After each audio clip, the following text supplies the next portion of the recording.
பாலா, சங்கரங்கோவிலைச் சேர்ந்த 4 பேர் சொகுசு கார் ஒன்றில் மதுரை நோக்கி விருதுநகர் அந்த தேசிய நெடுஞ்சாலையில் வந்து கொண்டிருந்தார்கள். அப்போது அந்த பெண்கள் மகளிர் கல்லூரி ஒன்று இருக்கிறது. அந்த கல்லூரி அருகே சாலையோர தடுப்பில், அதாவது அதிவேகமாக வந்த காரானது கட்டுப்பாட்டை இழந்து சாலையோர தடுப்பில் மோதி அந்த தடுப்பிற்கு அருகிலேயே, அதாவது நெடுஞ்சாலைக்கு அருகிலேயே சாலையோரத்தில் கழிவுநீர் கால்வாய் ஒன்று இருக்கிறது. அந்த கால்வாய்க்குள் கவிழ்ந்து விபத்து என்பது ஏற்பட்டிருக்கிறது. இந்த விபத்தில் காரில் இருந்த 4 பேருமே அந்த கழிவுநீர் கால்வாய்க்குள் மூழ்கி இருக்கிறார்கள். அவர்களில் 3 பேரை தற்போது தீயணைப்பு துறையினர் துரிதமாக மீட்டு விருதுநகர் அரசு மருத்துவக் கல்லூரி மருத்துவமனைக்கு அனுப்பி வைத்திருக்கிறார்கள். அவர்களுக்கு தீவிர சிகிச்சை என்பது அளிக்கப்பட்டு வருகிறது. மேலும் அந்த காரை ஓட்டி வந்த ஓட்டுநரை மீட்கக்கூடிய பணியானது தொடர்ந்து நடைபெற்று வருகிறது.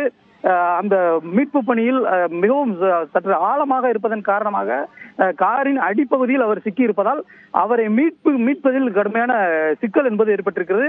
இருந்தாலும் கூட தீயணைப்பு துறையினர் மீட்பு பணியை தீவிரமாக ஈடுபட்டு வருகிறார்கள்.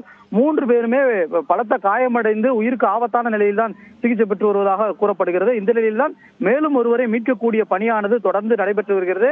அந்த காரை இயக்கி வந்தவர் மது போதையில் இருந்தாரா என்பது குறித்தும் காவல்துறையினர் தீவிரமாக விசாரணை நடத்தி வருகிறார்கள். நெடுஞ்சாலையில் வந்த காரானது சாலையோர தடுப்பில் மோதி அந்த அருகில் இருந்த கழிவுநீர் கால்வாயில் கவிழ்ந்த சம்பவம் என்பது இங்கு ஒரு பெரும் பரபரப்பையும் அதிர்ச்சியும் ஏற்படுத்தியிருக்கிறது. பாலா, விவரங்களுக்கு நன்றி கணேஷ்.